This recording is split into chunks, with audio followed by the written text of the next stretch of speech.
Hi അസ്സലാമു അലൈക്കും. അപ്പോൾ ഇന്ന് രാവിലെ മുതൽ വൈകുന്നേരം വരെയുള്ള വിശേഷങ്ങളാണ് കേട്ടോ. അപ്പോൾ വീഡിയോ എല്ലാവരും മുഴുവനായിട്ട് തന്നെ കണ്ടു നോക്കുക. ഇഷ്ടമായാൽ ലൈക്ക് ചെയ്യാനും പിന്നെ എന്തെങ്കിലും സ്മൈലിയെങ്കിലും കമൻ്റായിട്ട് അറിയിക്കുക കേട്ടോ. അപ്പോൾ വീഡിയോ കണ്ടു നോക്കാം.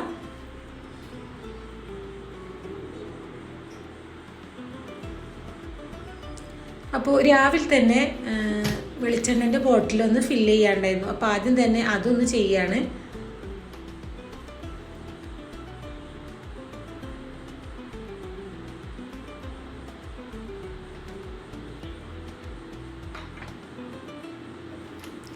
ഇനിയിപ്പോൾ ഇന്ന് ബ്രേക്ക്ഫാസ്റ്റിന് നെസ്റ്റോയിൽ പോയപ്പോൾ ഒറോട്ടിപ്പൊടി മേടിച്ചിട്ടുണ്ടായിരുന്നു. ഇത് രണ്ടാമത്തെ വട്ടമാണ് കേട്ടോ ഞാൻ ഈ ഒരു പൊടി മേടിക്കുന്നത്. കണ്ണൂർ സ്പെഷ്യലാണല്ലോ ഈ ഒരു ഒറോട്ടി എന്ന് പറയുന്നത്. അപ്പോൾ അതും നല്ല അടിപൊളി ചിക്കൻ മുളകിട്ടതുമാണ് കേട്ടോ ഇന്ന് ബ്രേക്ക്ഫാസ്റ്റിന്. അപ്പോൾ ആദ്യം തന്നെ ഇതാ ചിക്കൻ കറി ഒന്ന് റെഡിയാക്കിയിട്ട് എടുക്കുകയാണ്. ചിക്കൻ കറീൻ്റെ ഡീറ്റെയിൽഡ് റെസിപ്പിയും കാര്യങ്ങളൊന്നും ഞാൻ കാണിച്ചിട്ടില്ല കേട്ടോ. നോർമലായിട്ടുള്ള ചിക്കൻ കറിയാണ്, അപ്പോൾ എല്ലാവർക്കും അറിയാമല്ലോ. അപ്പോൾ പെട്ടെന്ന് തന്നെ ചിക്കൻ കറി ഒന്ന് റെഡിയാക്കി എടുക്കട്ടെ.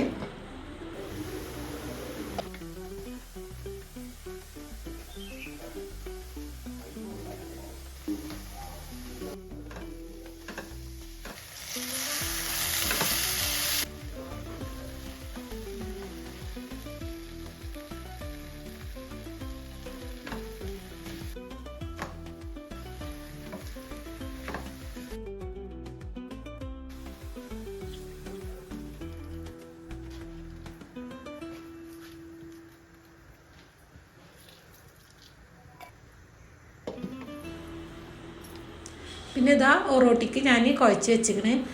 ഒറോട്ടിക്ക് കുഴക്കുമ്പോൾ നമ്മൾ ഓവറായിട്ട് കുഴക്കാൻ പാടില്ല കേട്ടോ. ജസ്റ്റ് ഒന്ന് മിക്സ് ചെയ്തെടുക്കാനേ പറ്റുള്ളൂ. പിന്നെ ഇതുപോലെ നല്ല സോഫ്റ്റ് ആയിട്ട് തന്നെ കുഴച്ചെടുക്കണം. പിന്നെ ആ ഒരു പാക്കുമ്മിൽ അതിൻ്റെ ഇൻസ്ട്രക്ഷനും കാര്യങ്ങളും ഒക്കെ അവർ എഴുതിയിട്ടുണ്ട്. അപ്പോൾ അതുപോലെ ചെയ്താൽ നല്ല അടിപൊളിയായിട്ട് തന്നെ ഒറോട്ടി കിട്ടും കേട്ടോ. ഇനിയിപ്പോൾ ഇതാ ഞാൻ ഒറോട്ടിയും കൂടി ഒന്ന് ചുട്ടെടുക്കുന്നുണ്ട്. അപ്പുറത്ത് ചിക്കൻ കറി റെഡി ആയിക്കൊണ്ടിരിക്കുന്നുണ്ട്.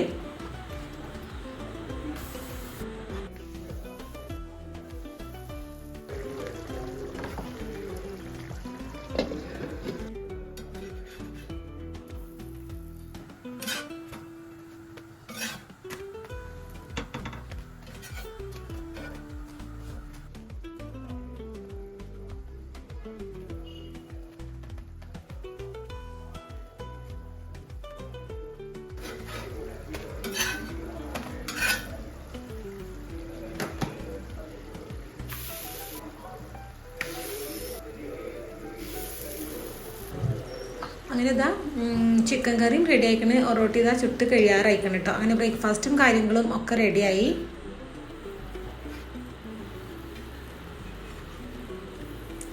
ഇനിയിപ്പോൾ ഇതാ ഇത് ഞാൻ ചെറിയ മോൾക്ക് വായയിൽ പുണ്ണുള്ള കാരണം ഓട്സ് മതി എന്ന് പറഞ്ഞിട്ട് അങ്ങനെ പാലിൽ ഓട്സ് ഒന്ന് ഉണ്ടാക്കാൻ വേണ്ടിയിട്ട് വെച്ച് കൊടുത്തിക്കണ്. അതിൻ്റെ കൂടെ തന്നെ ഇതാ കിച്ചണ് മൊത്തത്തിലൊന്ന് ക്ലീൻ ആക്കിയിട്ടാണ് കേട്ടോ.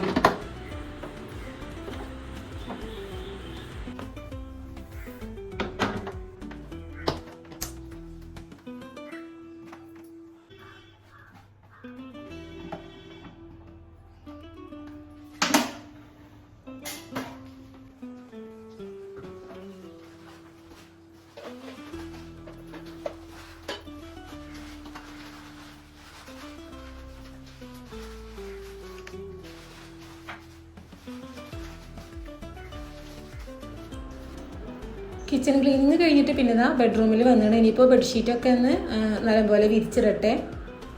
പിന്നെ എനിക്ക് ബെഡ്ഷീറ്റ് വിരിക്കുമ്പോൾ എപ്പോഴും ചുളിവില്ലാതെ വിരിക്കണം കേട്ടോ. അപ്പോൾ അതൊക്കെ നല്ല അടിപൊളിയായിട്ട് തന്നെ വിരിച്ചിട്ടാണ്. ഇനിയിപ്പോൾ ഇന്ന് വാഷ് ബേസ് ഏരിയയും കൂടി ഒന്ന് കഴുകാണ്ടായിരുന്നു. ഈ ഒരു ഏരിയ ഡെയിലി കഴുകണം എന്നില്ല കേട്ടോ, കാരണം ഇത് ഡെയിലി യൂസ് ചെയ്യലില്ല. അപ്പോൾ അതൊക്കെ ഒന്ന് കഴുകി ടാപ്പൊക്കെ ഒന്ന് തുടച്ചിട്ടിരുന്നു. പിന്നെ ഇത് മീഷോന്ന് മേടിച്ചിട്ടുള്ള ഡിഷ് വാഷ് ഡിസ്പെൻസറാണ് കേട്ടോ. നല്ല അടിപൊളിയാണ് കാണാൻ. നല്ലൊരു ഗോൾഡൻ ഷെയ്ഡും വൈറ്റൊക്കെ വരുമ്പോൾ ഇത് സെറാമിക്കാണ്. കാണാൻ നല്ല ഭംഗിയുണ്ട്. അങ്ങനെ ഇഷ്ടമായിട്ട് അങ്ങനെ മേടിച്ചതായിരുന്നു. അപ്പോൾ ഇതിൻ്റെ ലിങ്ക് ഞാൻ അടിയിൽ കൊടുക്കാം കേട്ടോ.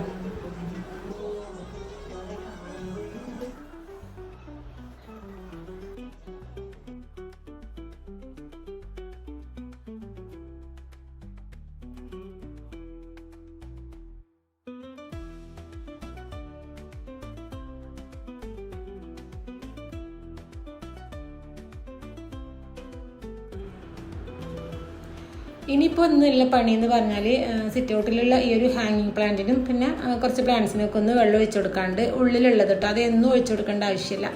നമ്മളിപ്പോൾ വേനലായ കാരണം ആഴ്ചയിൽ ഒരു 3 പ്രാവശ്യമൊക്കെ ഒഴിച്ചു കൊടുക്കണം. ആ ഒരു മണ്ണ് ഡ്രൈ ആവുന്നതിനനുസരിച്ചിട്ട് ഒഴിച്ചു കൊടുക്കണം. മണ്ണ് ഡ്രൈ ആയാൽ പെട്ടെന്ന് ചെടിക്കും ഒരു വാട്ടം വരികയാണ് കേട്ടോ. അപ്പോൾ അത് നോക്കിയിട്ട് നമ്മൾ ഒഴിച്ചു കൊടുക്കണം. നല്ല ചൂടല്ലേ, അപ്പോൾ അതൊക്കെ ഒന്ന് വെള്ളം ഒഴിച്ചു കൊടുത്ത് ഫ്രഷ് ആക്കിയിട്ട് ഹാങ് ചെയ്തിടുന്നുണ്ട്.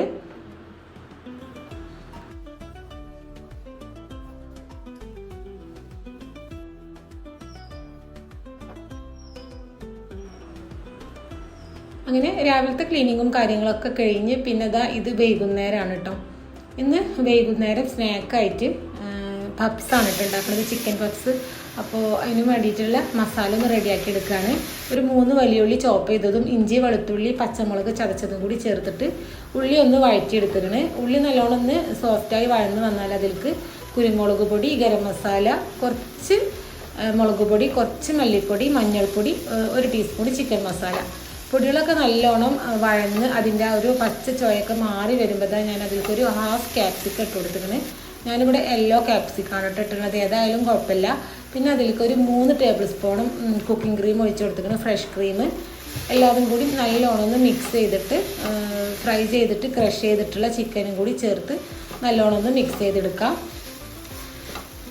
ലാസ്റ്റായിട്ട് കുറച്ച് മല്ലിയിലയും കൂടി ചേർത്തെടുത്തിട്ടുണ്ടെങ്കിൽ ഫില്ലിങ് റെഡി ആയിട്ടോ. ഇത് കുറച്ചൊരു ക്രീമി ആയിട്ടുള്ളൊരു ഫില്ലിങ്ങാണ്, നല്ല ടേസ്റ്റാണ് കേട്ടോ. ഇനിയിപ്പോൾ ഞാനിവിടെ ആദിത്യ മാർവലിൻ്റെ പഫ് പാസ്ട്രിയാണ് കേട്ടോ എടുത്തിട്ടുള്ളത്. നല്ല അടിപൊളി പഫ് പാസ്ട്രിയാണ്, നല്ല ടേസ്റ്റ് ഉണ്ട് കേട്ടോ കഴിക്കാൻ. ഇനിയിപ്പോൾ ഞാൻ മസാലയൊക്കെ ഒന്ന് ഫില്ല് ചെയ്തിട്ട് പപ്സ് ഒന്ന് ഷേപ്പ് ആക്കിയിട്ട് എടുക്കുകയാണ്. നമുക്ക് ഏത് ഷേപ്പിൽ വേണമെങ്കിലും എടുക്കാം. ഞാനിപ്പോൾ ഇത് നമുക്ക് ഓൾറെഡി കിട്ടുന്ന ഒരു ഷേപ്പിൽ തന്നെ ഒന്ന് ഷേപ്പ് ആക്കി എടുക്കുകയാണ്.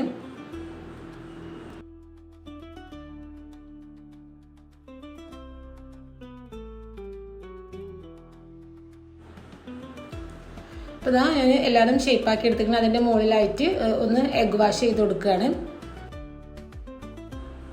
ഇനിയിപ്പോൾ ഇത് 200 ഡിഗ്രിയിൽ 15 മിനിറ്റാണ് കേട്ടോ ഞാൻ ബേക്ക് ചെയ്തെടുത്തത്. നല്ല അടിപൊളിയായിട്ട് തന്നെ വന്നിട്ടുണ്ട്, നല്ല ടേസ്റ്റ് ഉണ്ടായിരുന്നു കേട്ടോ ഈ ഒരു പപ്സ്. ഇനിയിപ്പോൾ എന്താ പ്രത്യേകിച്ച് ഒന്നുമില്ല, ഇനിയിപ്പോൾ പപ്സൊക്കെ കൂട്ടിയിട്ട് ഒരു കട്ടൻ ചായയൊക്കെ കുടിക്കട്ടെ. അപ്പോൾ ഇന്നത്തെ വിശേഷങ്ങൾ ഇത്രയൊക്കെയാണ്. അടുത്ത നല്ലൊരു വീഡിയോ ആയിട്ട് കാണുന്നത് വരെ എല്ലാവർക്കും അസ്സലാമു അലൈക്കും.